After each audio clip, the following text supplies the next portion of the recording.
Brusquement, Léa s'est souvenue de ce qui l'attendait la veille à son retour.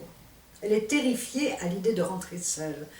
Pour la rassurer, Pierre décide de l'accompagner et de passer la nuit chez elle. Là-bas, il ne trouve aucune trace des étranges menaces que Léa a décrites.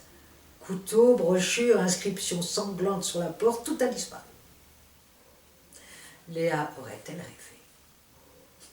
Rêve-t-elle encore quand elle voit, sous la fenêtre de sa loge, Céline qui semble la narguer depuis le trottoir d'en face?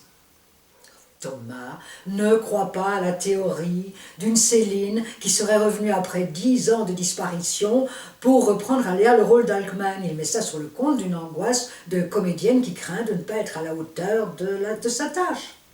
Et ce n'est pas Céline que Léa a vue sur le trottoir, mais bien sûr sa sœur jumelle Ariane, qui passait par là par hasard, et il va lui demander confirmation, afin que Léa calme enfin ses peurs irraisonnées.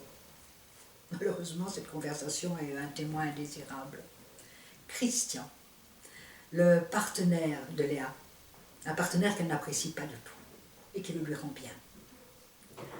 Après la pause repas, Léa trouve sur sa porte une clé inconnue. À l'intérieur de la loge règne une odeur lourde, tenace, persistante. Et le déshabillé d'Alkman, le costume que Léa met pour répéter, n'est plus là. Le régisseur l'aura pris et aura oublié ses clés, pense-t-elle.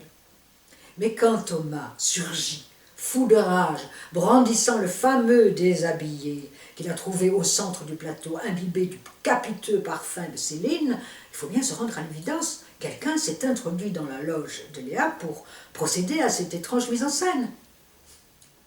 Qui? Personne de la troupe. Personne dans la troupe ne connaît le parfum de Céline. Quelqu'un de l'extérieur. Comment est-il entré? Le théâtre est verrouillé pendant la pause. Il n'y a pas d'autre issue. À moins que